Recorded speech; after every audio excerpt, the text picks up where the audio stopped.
สบายดีท่านผู้ชมที่เคารพมื้อนี้ทีมงานรายการโทรภาพกองทัพก็ได้มีโอกาสมาสัมภาษณ์เลขาธิการศูนย์กลางสาวหนุ่มประชาชนปฏิวัติลาวหัวหน้าของการสาวหนุ่มกองทัพและซึ่งว่าปัจจุบันนี้เฮาก็ได้อยู่กับเพิ่นแล้ว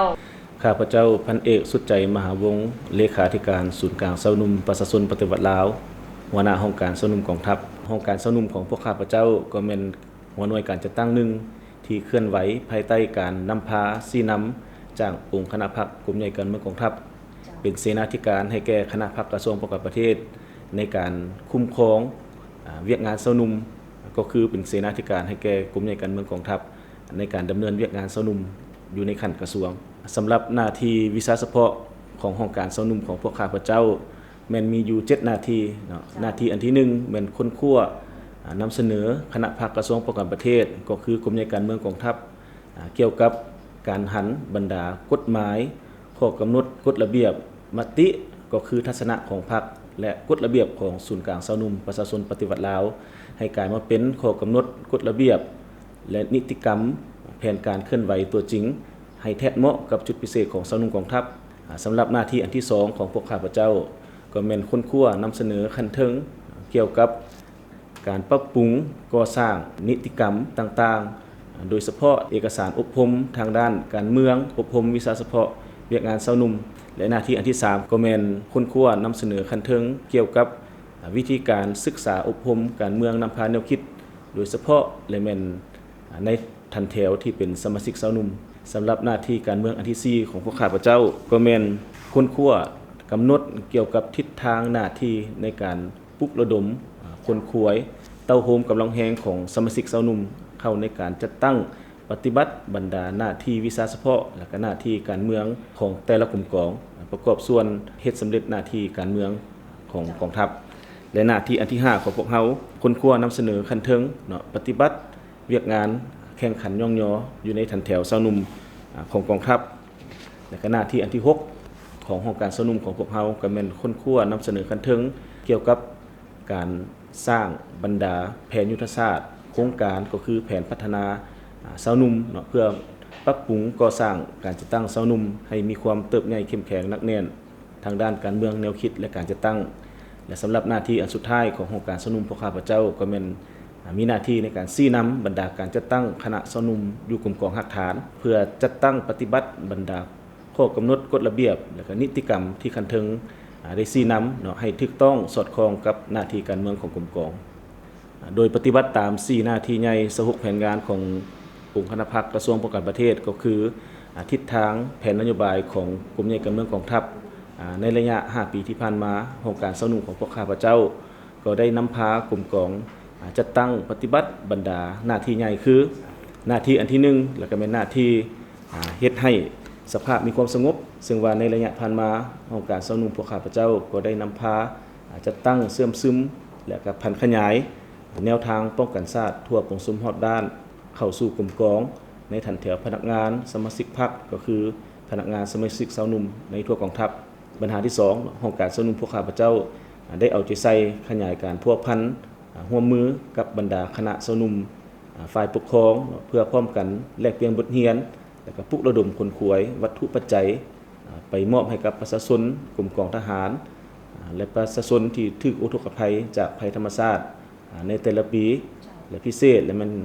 ได้พร้อมกันไปเยี่ยมยามบรรดาสูญเสียองค์ก็คือห้องหมอในโอกาสสำคัญต่างๆปัญหาที่3มันได้นำพากลุ่มกองจัดตั้งปฏิบัติระบบประจำการเกี่ยมพร้อมสู้รบจัดตั้งป้องกันเวียนยามในโอกาสสำคัญต่างๆตามคำสั่งของกันเทิงและปัญหาที่4มันได้นำพาสร้างแผนการและก็แจ้งการถึงสาวหนุ่มกลุ่มกองหักฐานในการดำเนินเวียกงานปลุกระดมคนขวยสมาชิกสาวหนุ่มในการเคลื่อนไหวอบรมหัดแอบและก็ช่วยเหลือประชาชนต้านภัยพิบัติในโอกาสต่างๆและก็พร้อมทั้งเข้าร่วมจัดตั้งปฏิบัติแผนการดังกล่าวตามการมอบหมายของกันเทิงสำหรับหน้าที่อันที่2แม่นหน้าที่ปรับปรุงก่อสร้างกำลังอันที่1เวียกงานศึกษาอบรมการเมืองนำพาแนวคิดของการสาวหนุ่มได้ชี้นำการจัดตั้งสาวหนุ่มกลุ่มกองหักฐานแต่ละขั้นปฏิบัติระบบดำเนินชีวิตสาวหนุ่มก็คือเสื่อมซึมบรรดามติคำสั่งต่างๆของพรรคของกองทัพและของสาวหนุ่ม จัดตั้งปาฐกถามูลเสื้อของชาติของพรรคของกองทัพของชาวนุ่มจัดตั้งนำพาสมาชิกชาวนุ่ม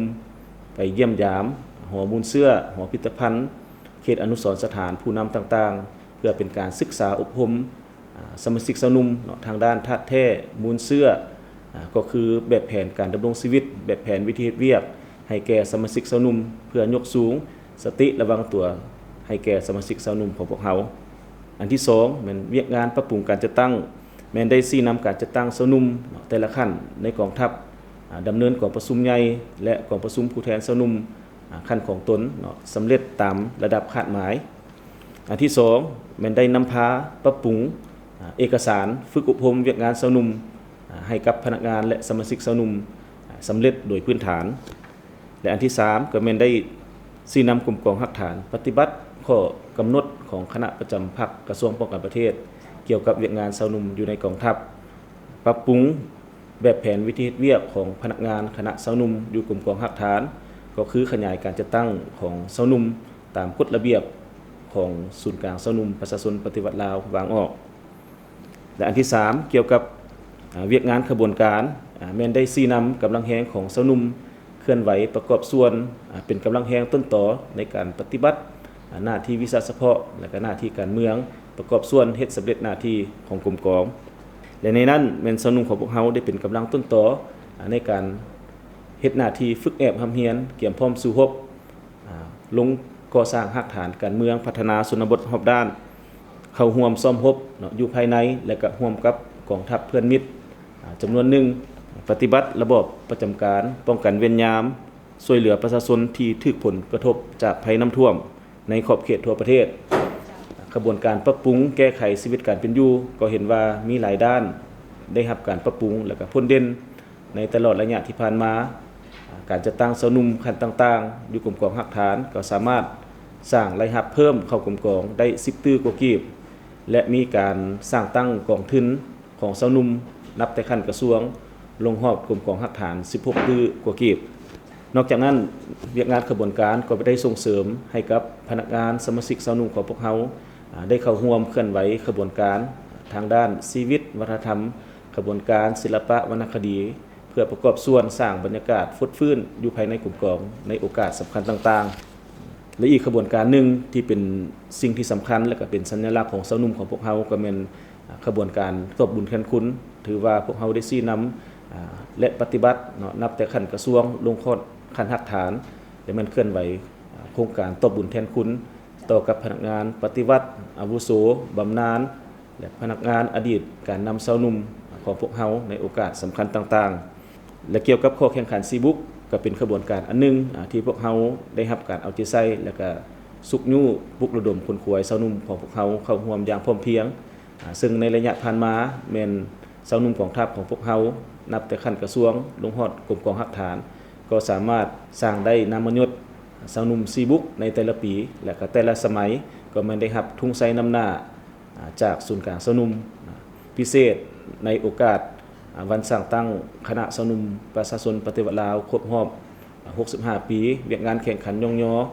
พวกเขาก็ได้รับเหรียญการระลึก65 ปีจากศูนย์กลางชาวนุ่มมอบให้กับการจัดตั้งชาวนุ่มหักฐานจำนวน48หัวหน่วยกลุ่มกองและก็มอบให้บุคคลจำนวน169สหายสำหรับหน้าที่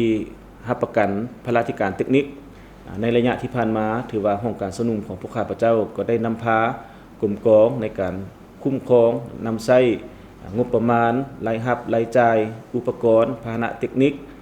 ตามข้อกำหนดกฎระเบียบและระบบอัตราอันที่2ก็แม่นพวกเขาก็ได้นำพาคุ้มครองบริหารโรงงานน้ำดื่มชาวนุ่มกองทัพถือว่าให้มีคุณภาพและก็ตอบสนองได้ตามความเรียกร้องต้องการของสังคมเฉพาะอยู่ขั้นกระทรวงแม่นพวกเขาก็ยังได้นำพาคุ้มครองกองทุนร่วมพัฒนาชาวนุ่มกองทัพอยู่ขั้นกระทรวงของพวกเขาตลอดระยะ5 ปีผ่านมาก็ถือว่าสามารถปันผลให้กับสมาชิกชาวนุ่มจำนวน 2,250 กว่าล้านกีบและอันที่3ก็แม่นได้นำพาคุ้มครองพาหนะเทคนิคให้ถูกต้องตามระเบียบในการคุ้มครองเพื่อรับประกันนำใช้ยาวนานและสำหรับหน้าที่อันที่4ก็เป็นหน้าที่พัวพันร่วมมือกับต่างประเทศถือว่าในระยะผ่านมาองค์การชาวนุ่มของพวกข้าพเจ้า ก็ได้ปฏิบัติตามอนุสัญญาของกระทรวงป้องกันประเทศโดยเฉพาะและมันอยู่ในขอบเขตเวียกงานเซานุ่มกองทัพเนาะในระยะ5ปีผ่านมาและแม่นพวกเฮาได้เข้าร่วมในการพบปะแลกเปลี่ยนคณะนายทหารหนุ่มลาวเวียดนามจำนวน3ครั้งนะทั้งอยู่ลาวเนี่ยและก็อยู่เวียดนามและอีกปัญหาหนึ่งก็แม่นพวกเฮาก็ได้นำพาพนักงานสาวหนุ่มเข้าร่วมฝึกอบรมเวียกงานสาวหนุ่มอยู่สสเวียดนามจำนวน3ครั้งมี60สังรวมแล้วในการจัดตั้งปฏิบัติ4หน้าที่ใหญ่สรุปแผนงานก็คือแผนนโยบายของกรมในวยการเมืองกองทัพอยู่ในห้องการสาวหนุ่มของพวกข้าพเจ้าก็สามารถนำพาพนักงานสมาชิกพรรคอยู่ห้องการสาวหนุ่มก็คือได้ชี้นำพนักงานสาวหนุ่มสมาชิกสาวหนุ่มอยู่กลุ่มกองหักฐานถือว่ามีความสงบเนาะทางด้านการเมืองแนวคิด